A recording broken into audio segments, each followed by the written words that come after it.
What is your experience? This is the number one most asked question on interviews, and it can really make or break whether you're going to make it to the second interview or get hired. So the way you answer it is crucial. In this video, you're going to learn exactly how to answer that question, even if you have zero experience in the job you're applying for. You're also going to see 8 real-life people on a group interview who answer this exact question, who are looking to get hired as a remote appointment setter. And you're going to see me giving them feedback on exactly how to improve their answers using a proven framework that I have used to get hundreds of people, literally hundreds of people, hired in these exact same remote closing and remote appointment setting positions. So without further ado, let's hop right into the video. We're going to do a mock group interview.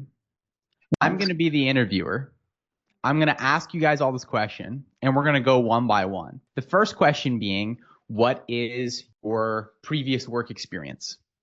Okay, now, if you have sales experience, lean on your numbers specifically. As specific as you can be as possible. For 3 years, I worked in real estate. I sold over, $50 million in home and had a clientele roster over 150 people.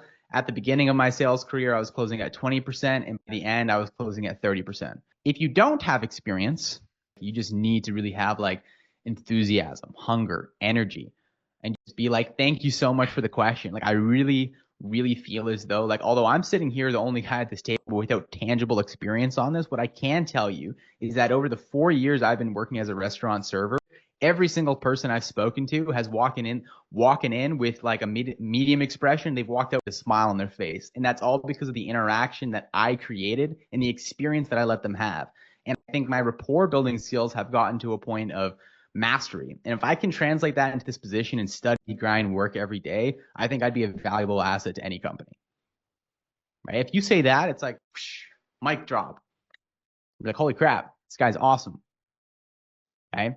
Oh, is that cool with everyone? Everyone's cool with doing a little group role play here. Anyone have any questions before going into this group role play?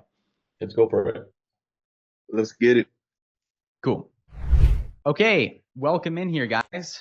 Thank you, everyone, for hopping into fitness.com company. Basically, our company works with women aged 45 to 65 who are looking to drop 35 pounds, achieve the weight of their dreams without any of the stress, hassle. Basically, how this interview is going to go, guys, is I'm going to ask you all a question, give each of you about a minute to answer. If I think you guys are going to be a good fit, I'll roll you in with a one-on-one call with me. If not, I'll send you guys a special resource. And also, I'll leave questions at the end for you guys to ask me anything if you need anything as well. Okay. First things first, let me just assign an order here for how we're going to answer these. Let's roll with Ivan. You'll go first, Kurt second, Lorena third, Gabriel fourth, Cortez fifth, Martin sixth, Tanya seventh, and then Edgar eighth. Okay. First thing I just want to ask you guys is just kind of tell me about your experience in sales so far, kind of what brings you to the remote sales, industry, what you've kind of achieved in the past, that kind of thing. Yeah, Ethan, I go first, right? So yeah, thanks for having me. That's a really good question. I'm really passionate about sales. First off, my experience when I was 18, I launched my own agency. And well, of course, it was a period where I had to wear all the hats, including sales, very focused on sales. And I really had not really a full understanding on how to proceed and do things. But somehow I did manage to close, bringing 18,000 bottom line revenue over the period of a year. And yeah, that is not having any idea and having closes through multiple calls. But then eventually I decided that sales was what I wanted to dedicate myself to. So since then I've been really putting in the work. I have more than 40 hours on mock calls and just role plays. I've invested heavily on coaching one-on-one, and I've had a couple of experiences as an appointment setter, towards which I've generated over $42,000 over the period of 2 months as a DM and phone setter. Awesome. Awesome. So we'll keep rolling on. Before we go on to the next person, guys, I'm just going to pause the role play for a second. I want to give each of you quick feedback before I move on, and that'll actually help you guys build on the last person who just went. So maybe you can incorporate that in your answer. Ivan, great. I think the heaviest thing for you to lean on there, dude, is the 42,000 you've already generated as a setter is massive. I might mention like how much the product was for. Is that revenue? Is that cash? How long you were in that business for? And then the other thing, man, is like, if possible, it's same thing, like increase your energy just a little bit. You know, like, hey, Ethan, what's going on? Thank you for the question. Funny enough, I actually started in an agency position, had no idea what the hell I was doing. I ended up closing over 18K over 2 years. Got a little bored, so I moved into boo boo boo boo boo. So I think when you were talking about your agency as well, you could condense that so that you want to get as quickly as possible to that like appointment setter experience, because that's like going to be the biggest leverage point for you. Yeah, and on top of that, that was like a fitness related offer, so it would be like, yeah, related to what it is that we are looking for. But yeah, that's great. Yeah. Cool. Okay. Back in the role play. Next up. Ethan, how you doing? I'm good, Kurt. How you doing? Good, great. So yeah, I have about 6 or 7 years in the fintech and financial services space. As a opener for the company, our KPIs were about, we had to make 100, 150 cold calls on a daily basis. So that's where I hone my discovery call skills, and my quotas are around 7 to 8 deals on a monthly basis, and I did about 100, 150% of my quota. So I have a intensive, I would say, transferable skills that will, work well with this current position that I'm going for right now. And the reason why I'm here because I want to pivot into the remote closing space, even though I have sales in the tech sales role, and I would love to, be an asset to the company and show you what I could do for you. Okay, killer. Yep. Okay, I'll tell you what you got and what you don't got, my man. You got the energy. I love it. Okay, that's good. Thanks. That's good. You want to bring that. What you don't got is the video setup. Okay, you No, got no, I know. I'm sorry. You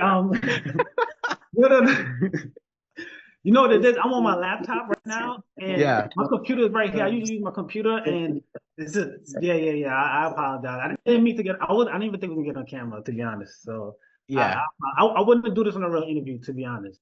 If cool. Interview, you see this computer right here, that's what I will be on.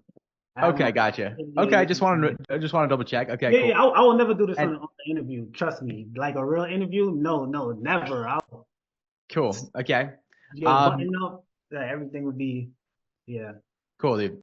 And then so with your answer too as well, man, like what you're talking about with numbers, fantastic. Lean on that. I always like suggest people utilize more story basis kind of stuff. So you can be like, when I was 23, I entered a, cold calling telemarketing business because I had a huge ambition for sales and wanted to learn it, because like I really needed the money and I knew sales was like the fastest way to do that. I made all these calls, KPIs, all that stuff was perfect. Yeah. And then you have to just like your reason for leaving. I ended up leaving that because cold calls are tough. When I found the remote closing industry, I found like I could do outbound calls with warm leads. I was sold on the spot. So that brings me to where we are today on this call. Perfect. I'm actually going to use that, actually. Let me write that down. Yeah. And by the way, guys, this is all recorded, so you guys can reference this after the call as well. I'll make sure to upload it so you guys all have the notes. All right, perfect. So, is it a different way I should approach appointment setter versus? Well, I'm going to focus on appointment setter. Forget the closed part. Let me get in the industry first. So if you've done cold calls, dude, you should mention how like I mastered cold calls. It was like hard as hell, but like I did it. And now when I see outbound calling, man, 100 dials, 150 dials a day, no problem for me. Because like if you're 150 dials a day as a setter is like almost like the apex. Like that's like like really, you're really pushing it. So if you're saying like I could do that, no problem, then they're gonna be like, oh, this is our guy. He's gonna work. He's gonna hustle. All right, perfect, perfect. Yeah. Cool though. Good. Keep that energy up. It's good. All right, thanks. Back into role play. Okay. Next up, who else we got? Hey, real quick, guys, if you want to be on one of these calls and join our elite community of people who are getting jobs in this exact industry at rapid paces, then click one of the links down below and apply to our community, Clash of Closers. Nice to meet you. I'm so excited. I like to share my story a little bit, my background. I was burnout broadcaster. I worked for an international, multi-level, international radio and television in Toronto. And in my late 20, came across of a multi-level marketing. So I got introduced to it, and it was a product, health and nutrition. And I loved it. I got started, and it was hardworking because it was all door to door, one person to the other person, 2 referrals.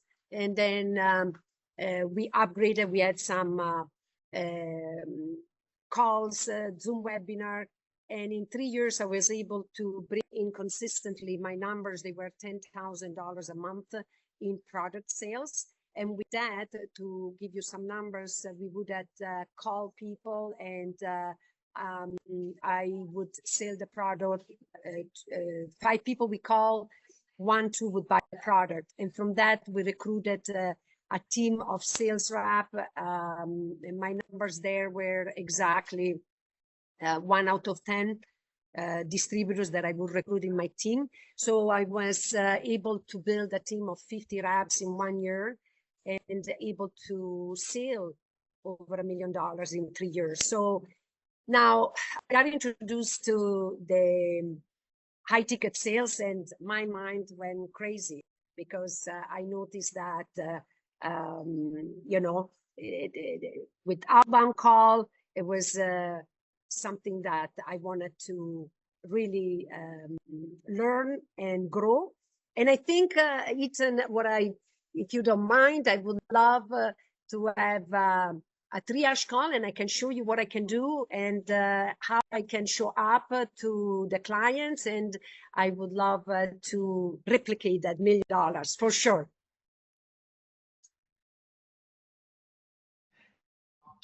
Killer. Okay, pause. I have some notes for you, Lorena. Also, you have great energy, which is good, right? You do have like a good story you're building out on, but I'm going to give you some feedback on a couple of things here, if that's okay. Okay. 1, I don't ask for the triage call or on this group interview, right? You're going to get a feel for it or not. I guess in this case, like you really just want to answer the exact question he's answering concisely well, and then move on to the next one. Okay. One thing you missed in your story that I would have loved to hear is the reason for your transition out of like your MLM sales gig. Because in my mind, I'm like, holy crap, like $3 million in 3 years or whatever you said. I'm like, that's a lot of money. Like, why would she be looking to be a setter? Did she, scam a bunch of people and move to a different country, and now she's looking for remote gigs? Like, who is this woman? Right? No, I can add it there for you. So it means there, my transition would be, in my previous experience, I had to wear too many hats. I was the coaching all the distributors, then dealing with the clients, do the follow-up. So I had too many hats.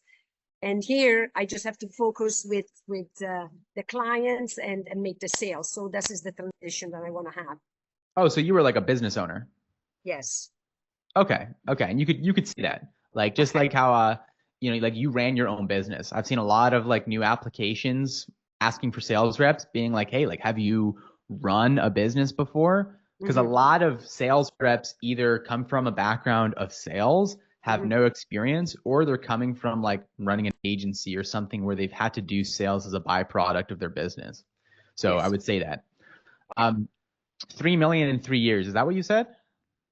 No, 1 million in product sale, 1 million to rep in 3 years. 1 million to what? When you recruited the distributor. When you recruit So a distributor, okay. yes, I built an organization, a distributor that was creating $1 million. And I get the 5% of that, actually even 9% because it is level And in the okay, so company. were those like millions, were they created by you? Like were you having The conversations first with one by people? me, selling product and Yep. building preferred customers. They were totally in product sales. And that was like Uh, cash collect, like $1 million cash collected. Yeah, in 3 years, yeah. And then I duplicate a team of people that duplicate what I was doing, and they created for the company $1 million, which I was making 9% from it. And how much was that product? The cost? Yeah.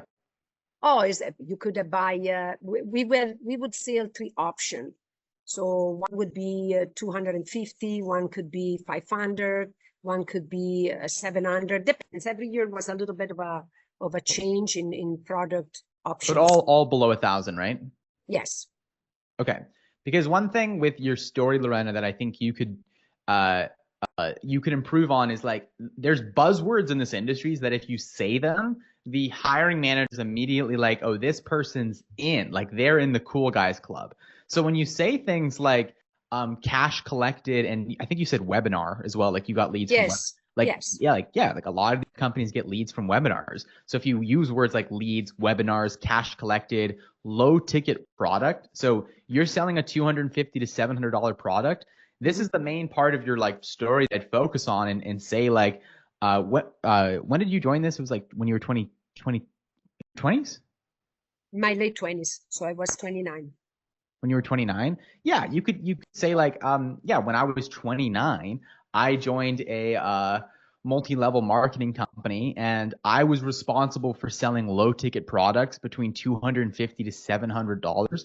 And over 3 years, I personally cash collected over $1 million. Mhm. But over my time there, I started wearing more hats than just sales. I started managing clients. I started dealing with distributors and wearing multiple hats. It was way too much. And now I'm at the point where I just want to do what I'm good at, what I like doing, which is selling over the phone. Yeah.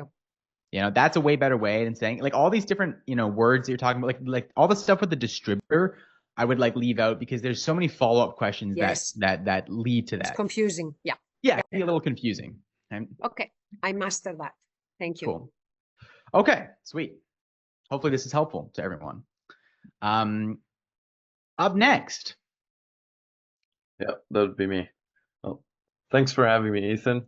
I don't have any strict sales experience. I did have, like, I worked a job when I was 15, 16 for a friend, and that was Instagram DMs outreach, and I did quite a few DMs there. So I guess there's some kind of translation from that experience. But I can definitely tell you why I'm interested in remote closing, and that's because I actually used to have a social anxiety. I couldn't even order a coffee, and I set myself a challenge to approach like 100 strangers in 30 days. And ironically, I kind of fell in love with the process of like kind of facing rejection and just kind of trying to sell yourself in like really short amount of time. And that's actually why I want to get started in this industry. So, yep. Well, Gabriel, you don't have to worry about getting rejected here. I'm accepting you with open arms, man. Good job. Good fucking job. Give a little kind of.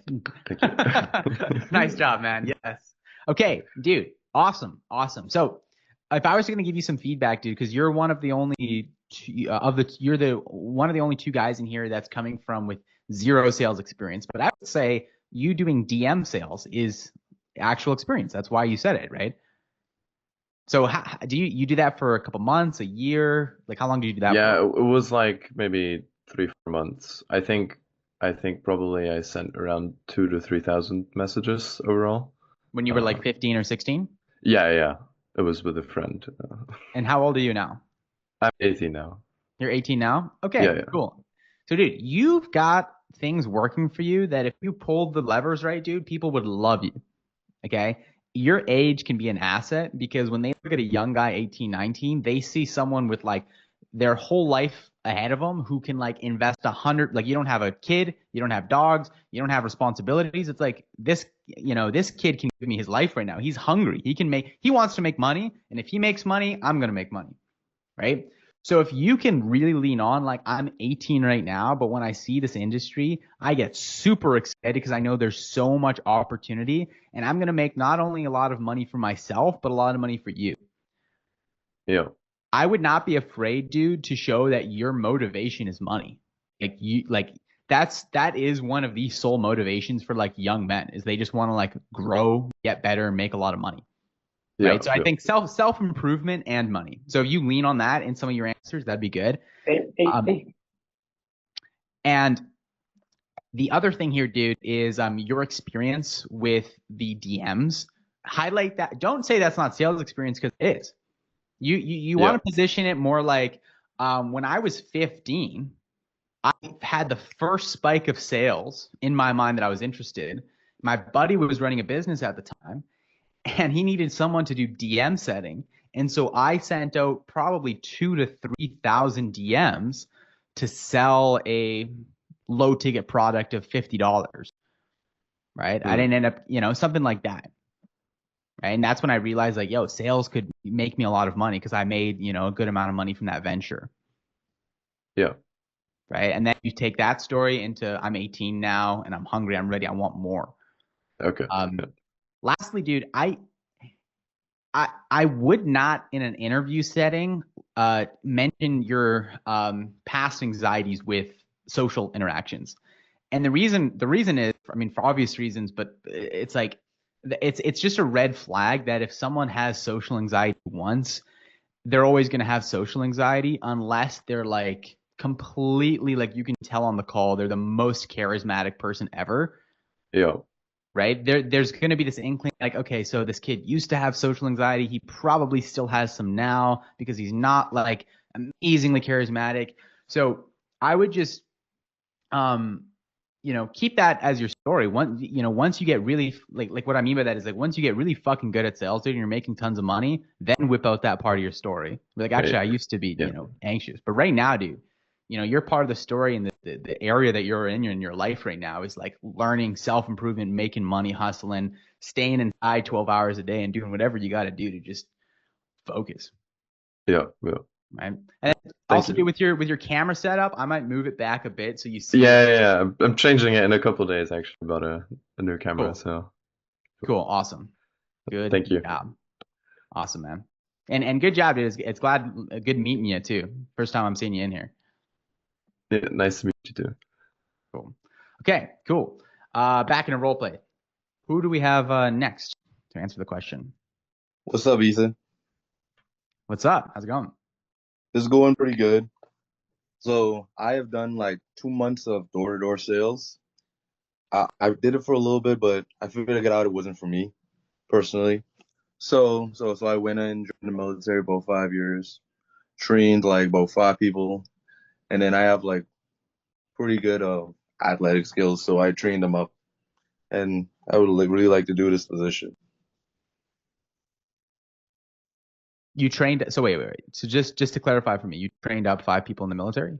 Yeah, I trained up 5 people. I was a tank gunner for about 4 years, and I trained up 4 people because in the Army you have to work on athletics. So. Okay. And what is it that you're doing now for work? I'm a truck driver now. Truck driver now. Okay, got it. And you've been doing that since the military? Yes, I've been doing that since I got out. Got it. Okay, cool. The thing with your story, man, there is again leverage points, which is you being in the military is a huge one that the companies love, right? The door-to-door sales, unfortunately, though, because it happened before you went to the military, it would come across like you tried it, but then you hated it, or like you know what I mean? And it's like you don't like sales to begin with, right? So I might let's just talk about the military thing for now, because your military story, dude, like the best way to frame that, I think like the success rate of people who've been military in business is like ridiculously high. And it's just because of the mental models and frameworks, discipline that you adopt when you're in the military, I used to have one of my setters was like a Marine, and he was like always just organized, right? And so, what you want to position your story in a way, man, where you're like, I'm just gonna forget about the door-to-door sales thing for now, and Okay. I would position it like, by the way, when did you join the military, I joined the military in 2019. and how old were you? I was 19. You were 19. Okay, that's what I thought. Okay, cool. So you want to be like, okay, awesome.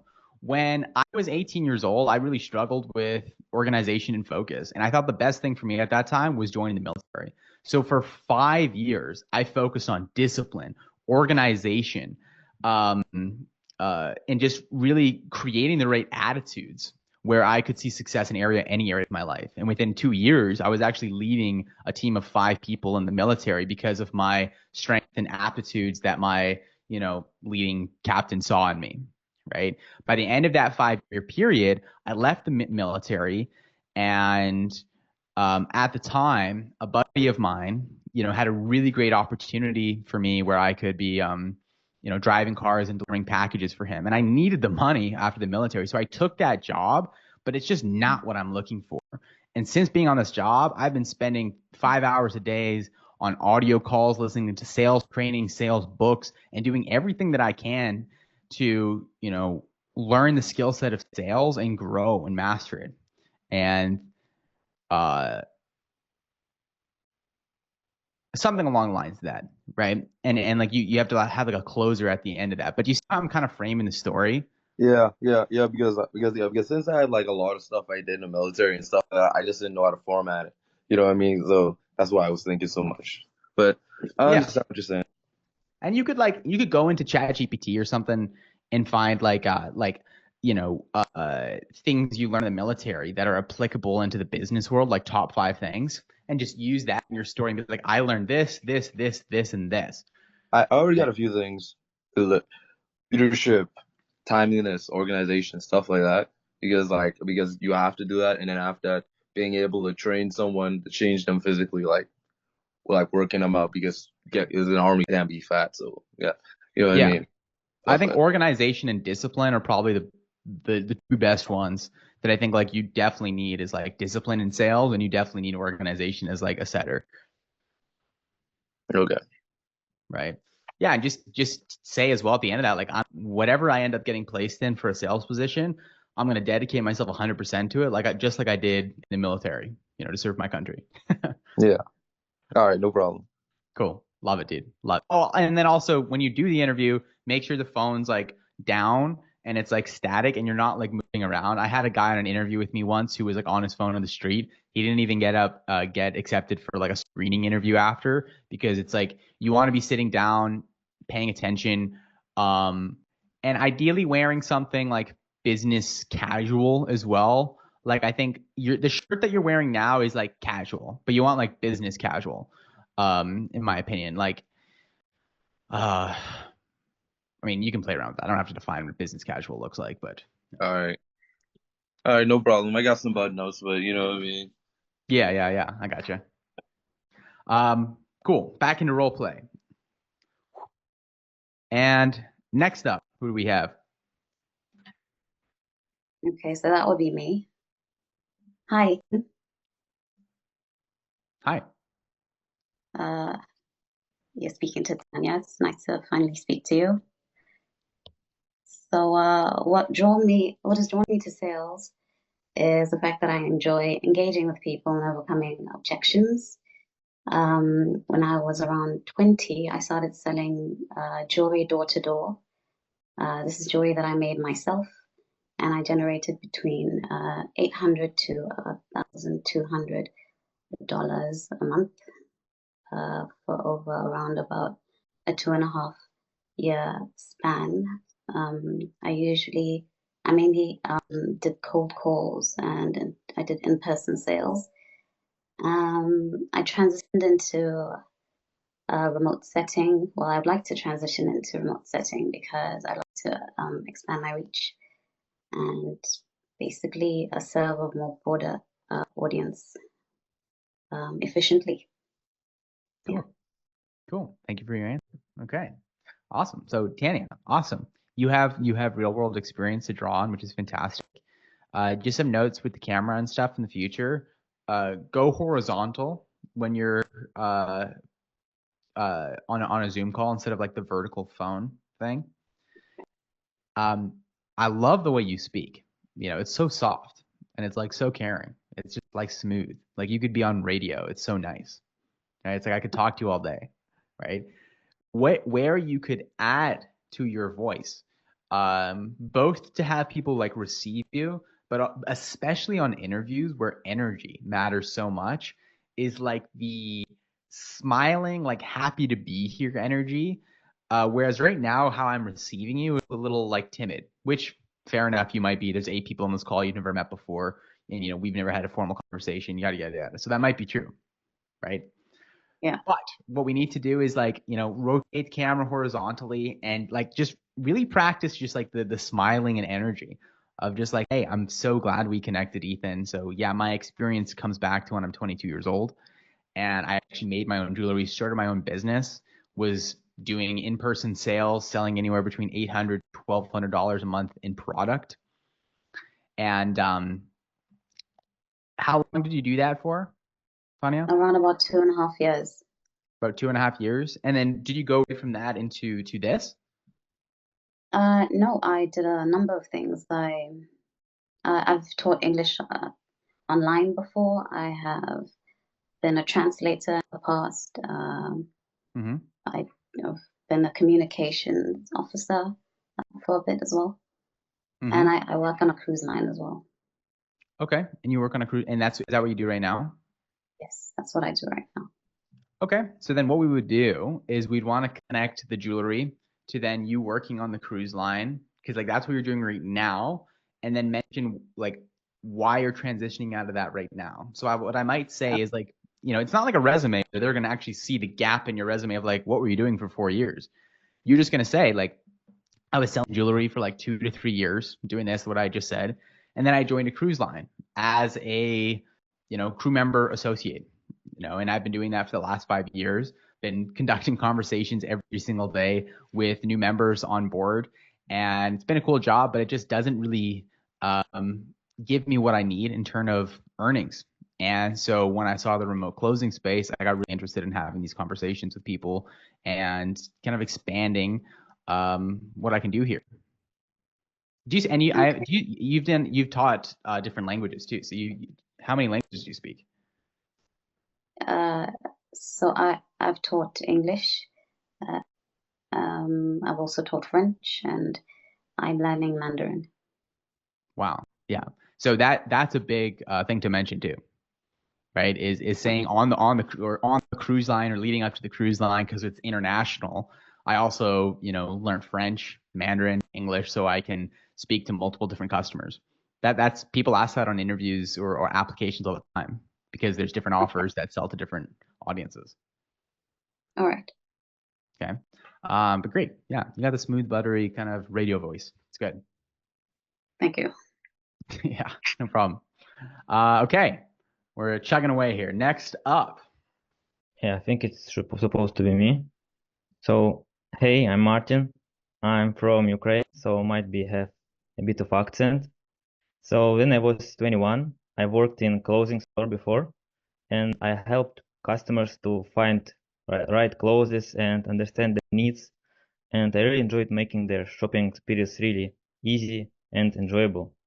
Now I have moved to Toronto, and I work as a waiter. I love my job because I can make people feel welcome and leave a smile on their face. And like, yeah.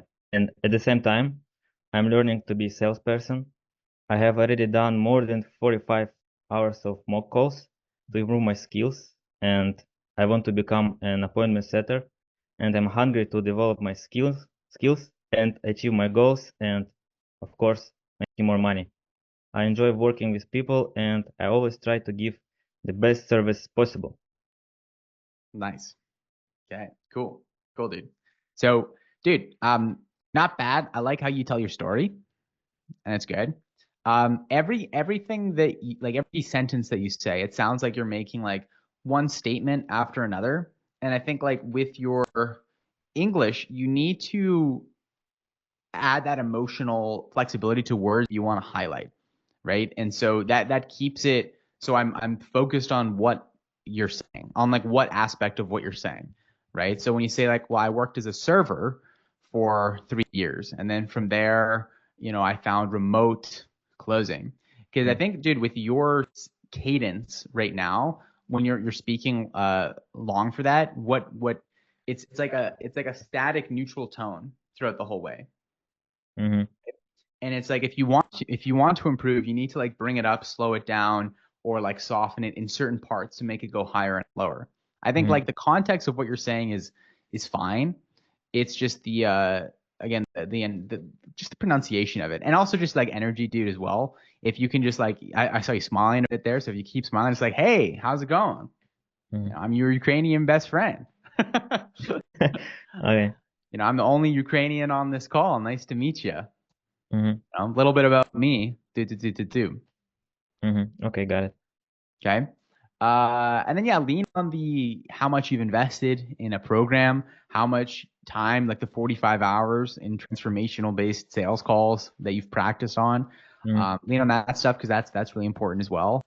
And how being a server has aided you, like how many, the conversations you've had and how that's really helped you grow and learn. Mm-hmm. Okay, That'll got it. help you too. More about numbers as well and be more specific. Yeah, more numbers, be more specific as Okay, well. got it. Thanks for that. No problemo. Edgar, you want to give it a go, even though you already got this process down? Yeah, no, definitely still practicing, still hopping on more interviews and stuff. But Nice. yep. Hey Ethan. Nice to or I guess thanks for giving the time. So a little bit about me, like I literally just jumped straight to sales. At 18 years old, I went right into solar door-to-door appointment setting. With them, I generated a little over $1 million in set appointments closed. And then yeah, conditions, everything, it was just not really sustainable being outside all day. So then at 20, I went ahead and I joined a car dealership team.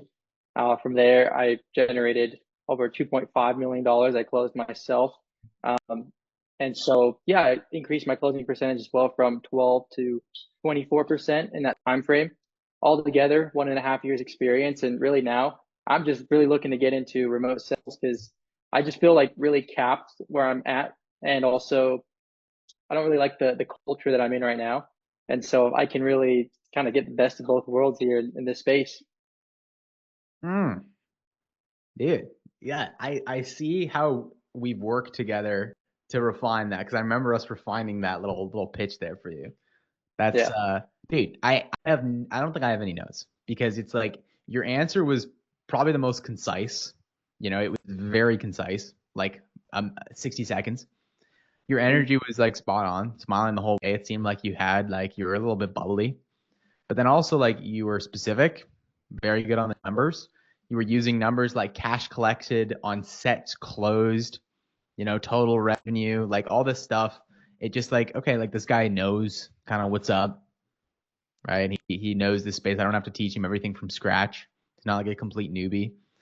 And like the reason why you're leaving makes sense, like toxic culture, da da da da da. That's one thing that a lot of people miss out in their interviews is like, why are you leaving your current opportunity for this new thing? Right? Like what's happening that makes you leave? Because there's always that fear in the back of people's minds that like you're leaving because either you're not good enough or like you got fired or like there's some problem with you. But like you want to make it seem like you're leaving because it's your choice. Like you deserve better.